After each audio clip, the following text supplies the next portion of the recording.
안녕하십니까. 부산고용노동청 산재예방지도과에서 근무하고 있는 근로감독관 허효수입니다. 오늘 강의 내용은 사업장에서 알면 도움이 되는 필수산업안전보건법으로 전 업종에 적용되지만 특히 20인 이상 50인 미만 사업장에서 알면 도움이 되는 내용을 중심으로 설명드리도록 하겠습니다. 먼저 산업안전보건법이란 그리고 사업장에서 꼭 지켜야 할 세 가지와 그리고 2020년 1월 16일 시행되는 산업안전보건법에 대해서 설명드리도록 하겠습니다. 먼저 산업안전보건법의 필요성과 재개정 그리고 목적 및 적용 범위에 대해서 설명드리도록 하겠습니다. 먼저 산업안전보건법이란 산업재해로 인한 근로자를 보호하기 위해서 마련된 법으로 산업재해가 발생했을 때 발생할 수 있는 근로자나 가정의 불행, 그리고 기업의 생산 능률 저하와 생산성 하락을 초래하는 것을 예방하기 위한 법으로 보시면 될 듯합니다. 최근 10년간 산업재해로 인한 재해자 수는 93만 9천 명 정도가 되고, 그리고 2019년 11월 기준으로 약 9만 9천여 명의 재해자가 발생하였습니다. 이러한 산업재해로 인한 직간접 경제 손실액은 약 22조 원에 달하고 있으며, 이러한 산업재해로 근로자의 인명과 재산을 보호하기 위해서 제도적으로 규제할 수 있는 법이 필요하게 된 것입니다.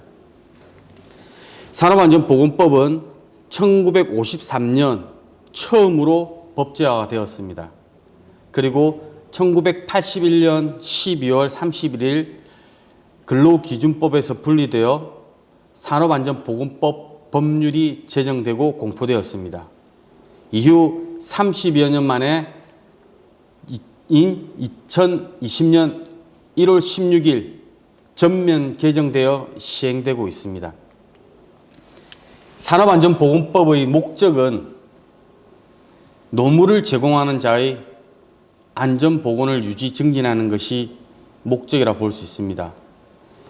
여기서 노무를 제공하는 자라 하면 대리운전이나 보험 설계사 같이 특수 형태 종사 근로자와 그리고 배달 어플 등을 이용하여 배달 업무를 하는 근로자를 등 모든 노무를 제공하는 자를 보호하는 것을 목적으로 한다고 보시면 될 것 같습니다. 그리고 산업안전보건법의 적용 범위는 모든 사업장 또는 사업장에 적용되고 있습니다. 유해 위험 정도나 또 사업의 종류, 규모 등에 따라서 일부 적용되는 부분들이 있는데요. 그런 부분들은 예를 들면 선박안전법 또는 항공안전법, 그리고 상시 50명 미만의 근로자를 사용하는 농업이나 어업 등 사업장에 해당된다 볼 수 있을 것 같습니다. 다음은 사업장에서 꼭 알아야 할 세 가지에 대해서 설명드리도록 하겠습니다. 먼저 산업재해 발생 보고입니다. 산업재해 조사표는 노무를 제공하는 자가 작업이나 그 밖의 업무로 인해서 사망을 했거나 또는 3일 이상의 휴업이 필요한 부상이나 질병이 발생했을 경우에 발생한 날로부터 1개월 이내에 제출하도록 되어 있습니다. 이러한 이 산업재해 조사표의 제출 의무는 사업주에게 있으며, 사업주가 사업을 행하고 있는 사업의 관할 지방고용노동관서의 장에게 제출하도록 되어 있습니다. 네, 개정 전에는 산업재해가 발생했을 경우에 근로복지공단에 요양신청서를 제출하시면 산업재해 조사표를 제출한 것으로 가름했었습니다. 하지만 법 개정 이후에는 3일 이상의 휴업인 경우에는 산업재해 조사표를 무조건 제출하셔야지 법 위반이 되지 않는다고 보시면 될 듯합니다. 그럼 여기서 휴업에 대해서 조금 해석에 대한 설명을 드리도록 하겠습니다. 먼저 3일간의 휴업 일수에서 재해 발생일은 휴업 일수에 포함되지가 않습니다. 그리고 가장 중요한 것인데요, 휴업 기간의 판단 근거입니다. 이 산업재해로 인한 휴업은 의사의 진단 소견으로 많이 확인할 수가 있습니다. 예를 들면 의사가 5일간의 휴업, 즉 근무 중 치료가 불가하다는 소견이 있는데 회사나 근로자가 출근했을 경우에 이때도 산업재해 조사표를 제출하셔야 됩니다. 반대로 의사가 휴업이 필요 없다고 소견을 명확하게 한 경우에 근로자나 회사에서 5일이나 열흘 정도의 휴업을 주었다 하더라도 이 경우에는 3일간 휴업에 해당되지 않기 때문에 산업재해 조사표를 제출하실 필요가 없습니다. 그래서 휴업의 최종적인 판단은 의사의 소견이 있다는 것을 꼭 기억하셔야 될 것 같고요. 마지막으로 운동 경기나 체육 행사, 출퇴근 사고로 인한 산업재해가 최근에 많이 발생하고 있습니다. 이러한 경우에는 사업주의 직접적인 법 위반이 아닌 것이 명백하기 때문에 산업재해 조사표를 제출하지 않더라도 과태료 부과 대상이 되어야 됩니다. 물론 사업장에서 제출을 한다 하더라도 문제될 건 없지만 혹시라도 제출하지 않았을 경우에는 과태료 부과 대상이 되지 않는다는 것을 기억하시면 될 듯합니다. 두 번째, 안전보건관리 담당자에 대해서 설명드리도록 하겠습니다. 안전보건관리 담당자라 하면 사업장에서 안전 및 보건에 관하여 사업주를 보좌하고 관리감독자에게 지도 조언을 하는 역할을 하고 있습니다. 상시 근로자 20명 이상이면서 50명 미만인 제조업이나 하수, 폐수 및 분뇨 처리업, 환경, 정화 및 보건업 등 5개 업종에 대해서 선임하도록 되어 있습니다. 그리고 이 자격은 안전이나 보건관리자의 자격을 가지고 있든지 또는 양성교육을 이수하였든지 또는 전문기관에 위탁할 수도 있습니다. 이 안전보건관리 담당자의 업무는 사업장에서 근로자에 대한 안전보건교육 실시 또는 위험성 평가 또는 근로자의 건강진단에 관한 보좌 및 지도 조언을 하고 혹시 발생할 산업재해에 대해서는 원인 조사도 하도록 되어 있습니다. 사업장에서 안전보건관리 담당자는 소규모 제조업종 등 산업재해 예방을 위한 중요한 역할을 하고 있으므로 꼭 선임해야 된다는 것을 기억하셔야 될 것 같습니다. 세 번째로 사업장에서 많이 지켜지지 않는 부분입니다. 매년 9만여 건이나 넘는 산업재해 발생 원인이 여러분들은 무엇이라고 생각하십니까? 일반적으로 산업재해는 직접 원인과 간접 원인이 있다고 여러분들은 알고 계실 겁니다. 여기서 직접 원인은 근로자의 불안전한 행동이 약 88%를 차지하고 있다고 학자들은 통계를 내어서 발표를 하고 있습니다. 그리고 두 번째로 간접 원인은 교육적 원인이 약 70%를 차지하고 있다고 하고 있습니다. 여기서 저희들이 유념히 봐야 될 부분들이 산업재해 발생 간접 원인은 교육적인 부분이거든요. 사실 교육은 실시하는 목적은 근로자나 또는 교육 대상자의 행동의 변화를 목표로 하고 있습니다. 즉 불안전한 행동을 바꾸기 위해서 안전보건 교육을 한다고 할 수 있는 것들이거든요.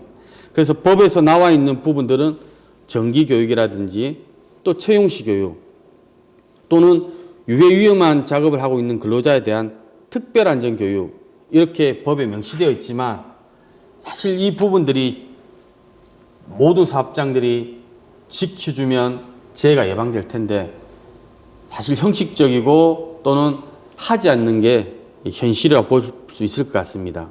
그래서 산업재해를 예방하기 위해서는 가장 기본인 안전보건교육이 법에서 정한 이상으로 이행된다면 근로자의 불안전한 행동을 바꾸어서 사업장에서 산업재해 예방할 수 있는 가장 기본적인 배경이 될 수 있을 거라고 판단합니다. 그래서 이렇게 해서 제가 세 가지 사업장에서 알아야 될, 꼭 지켜야 될 세 가지에 대한 설명을 드렸고요.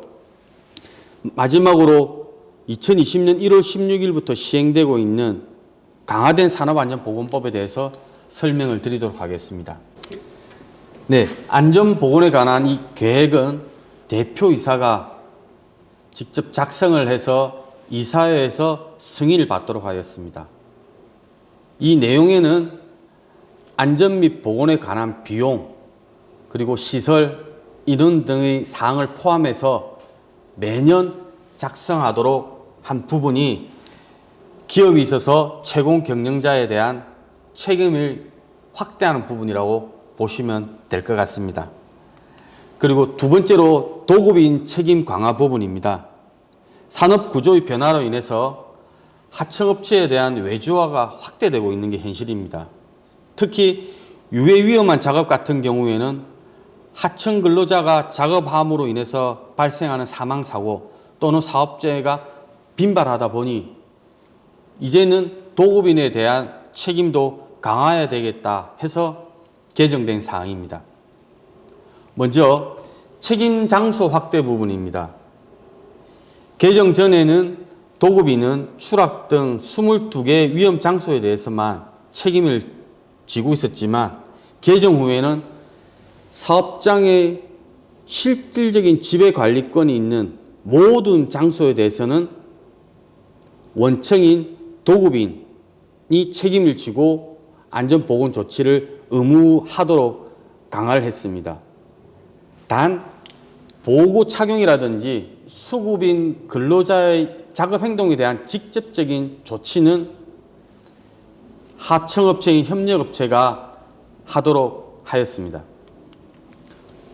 다음으로 도금 등 유해 위험 작업 도급 금지입니다. 법 개정 전에는 도금 작업 등 인가 대상 작업의 산해 도급이 현재는 모두 금지되거나 또는 승인을 받도록 하였습니다.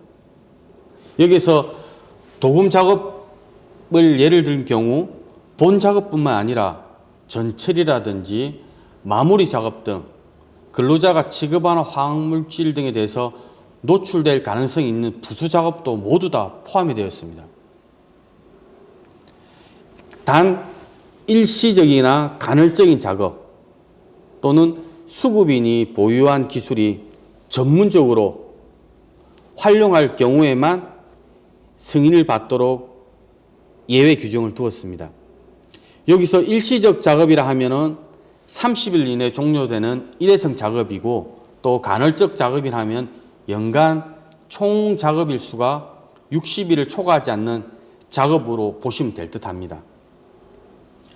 만약 이것을 지키지 않았을 경우에는 이 벌칙이 10억 원 이하의 과징금입니다. 이렇게 많은 과징금을 부과하는 것은 실질적으로 원청에서 협력업체인 하청을 안전하게 관리할 수 있도록 하는 부분이라 볼 수 있고요. 그리고 사내에서 이런 위험 작업을 임의로 불법으로 도급 주어서는 안 된다는 그런 법 개정 취지가 강력하다고 보시면 될 듯합니다. 그리고 도급 승인 부분인데요. 급성 독성 물질 또는 피부 부식성 물질 등인 황산이나 불화수소, 질산 이러한 물질들을 1% 이상 함유되어 있는 물질들 시설을 개조하거나 분해 또는 해체, 철거하는 경우에는 승인을 받도록 하였습니다. 물론 도급 승인을 받은 업체에서는 재하도급은 절대로 되지가 않습니다. 하지만 이 해당 화학물질을 완벽히 제거한 증빙 자료를 제출했을 때는 승인을 받지 않아도 됩니다. 예를 들면 이 내용에는 해당 화학물질을 세정하는 방법, 또 그리고 가스 검지기를 측정해서 이 해당 물질이 없다는 증빙 자료 등을 첨부해서 제출한 경우에는 승인을 받지 않아도 되는 부분으로 되어 있습니다.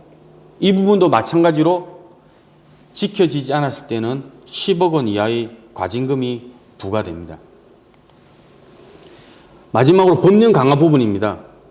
사업장에서 가장 궁금해하고 또 너무 과하지 않느냐는 과태료 부분인데요.